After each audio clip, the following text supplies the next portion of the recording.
صدر عارف الوی نے کل اتوار کے دن ایک ٹویٹ کے ذریعے پاکستان میں ایک بہت بڑا تنازع کھڑا کر دیا۔ یہ ایک آئینی تنازع ہے یا آئینی بحران ہے؟ یہ ایک سوال ایسا ہے جس پہ ابھی تک بحث جاری ہے۔ صدر عارف الوی صاحب کی جو ٹویٹ ہے اس سے آپ سب لوگ واقف ہیں۔ انہوں نے اپنے پرائیویٹ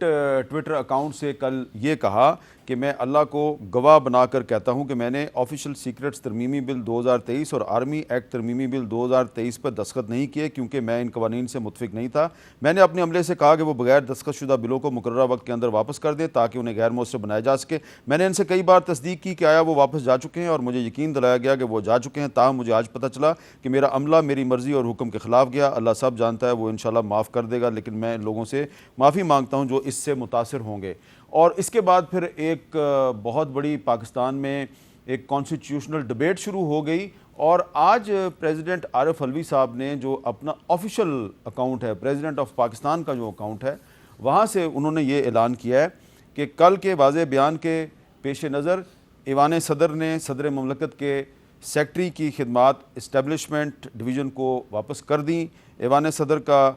وزیراعظم کے پرنسپل سیکرٹری کے نام خط اور وقار احمد صدر مملکت کے سیکرٹری کی خدمات کی مزید ضرورت نہیں ہے، تو انہوں نے ان کی خدمات واپس کر دی ہیں اور ان کی جگہ پہ حمیرہ احمد صاحبہ کی خدمات انہوں نے مانگی ہیں۔ اب سوال یہ پیدا ہوتا ہے کہ صدر پاکستان کے ساتھ دھوکہ ہوا ہے یا صدر پاکستان دھوکہ دے رہے ہیں، کیونکہ دونوں طرف سے جو آرگومنٹس دیے جا رہے ہیں، تو ایک طرف یہ کہہ رہی ہے کہ صدر کے ساتھ دھوکہ ہوا ہے، دوسری طرف کہہ رہی ہے نہیں صدر صاحب نے دھوکہ دیا ہے۔ اس پہ ہم بات کریں گے۔ ہمارے ساتھ موجود ہیں جناب عطاء اللہ تارڑ صاحب،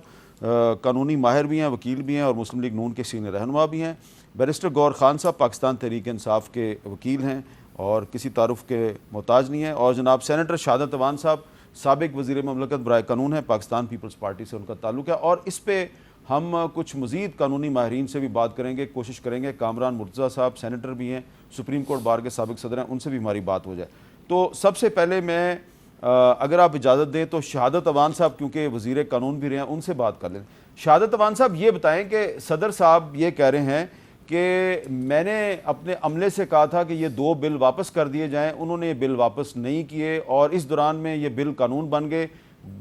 گزٹ نوٹیفیکیشن بھی ان کا ہو گیا ہے۔ تو اب آپ کا کیا خیال ہے کہ یہ آئینی بحران ہے یا آئینی تنازع ہے؟ دیکھیں حامد بی صاحب، سب سے پہلی بات تو یہ ہے کہ آپ نے آج کل میڈیا نے عوام کو اتنا کانسٹیٹیوشن پڑھا دیا ہے کہ اس کے اوپر میرے خیال میں بحث کرنے کی ضرورت نہیں ہے، لیکن میں 2 الفاظ عوام کے لیے بتانا چاہوں گا کہ صدر پاکستان کو کوئی بل جو ہے اس کو کس طریقے سے اس کو ٹیکل کرنے کا آرٹیکل 75(1) جو ہے اور اس کے علاوہ 1(2) جو ہے، اس میں 2 چیزیں ہمیشہ آپ بھی بتاتے رہتے ہیں کہ صدر پاکستان کو یہ بل جو تھا، پہلی بات تو یہ ہے کہ 2 جو ہے ہمارے اپر ہاؤس سے ہو کر نیشنل اسمبلی اور سینٹ سے ہو کے ان کے پاس پہنچا تھا،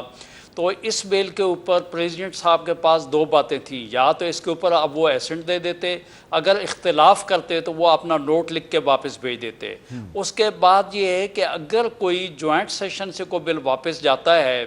وہ تو ان کے پاس 10 دن کا جو ٹائم ہے، 10 دن بعد اگر وہ کچھ بھی نہیں کرتے ہیں، واپس سمپل بھیج دیتے ہیں، تو وہ آٹومیٹکلی قانون بن جاتا ہے۔ تو یہاں تو بات یہ ہے، پہلی بات تو یہ ہے کہ صدر پاکستان نے جو ان کی آئینی ذمہ داری سی اس سے وہ عہدہ برا نہیں ہوئی ہے، یا تو ان کو اس کے اوپر آپ نے ایسنٹ دینی تھی یا آپ نے آبجیکشنز دینے تھے۔ یہ پریزیڈنٹ آف پاکستان کی بات میرے جیسے آدمی کی سمجھ میں نہیں آتی کہ انہوں نے نہ ہی تو اس کے اوپر کوئی کسی قسم کا اعتراض لگایا، نہ ہی انہوں نے اس کی ایسنٹ دی، اور جب وہ گزٹ ہو گیا، گزٹ ہونے کے 2 دن کے بعد وہ یہ کہتے ہیں جی کہ بات یہ ہے کہ میرے ساتھ میرے اسٹاف نے دھوکہ کیا ہے، جو کہ پاکستان کے سپریم کمانڈر ہیں۔ اگر اس آفس کی یہ حالت ہے تو میرے خیال میں صدر پاکستان جو ہے وہ اخلاقی جواز اور کسی حد تک میں کہوں قانونی جواز جو ہے وہ کھو چکے ہیں کہ اتنے بڑے عہدے کے اوپر وہ براجمان رہے ہیں۔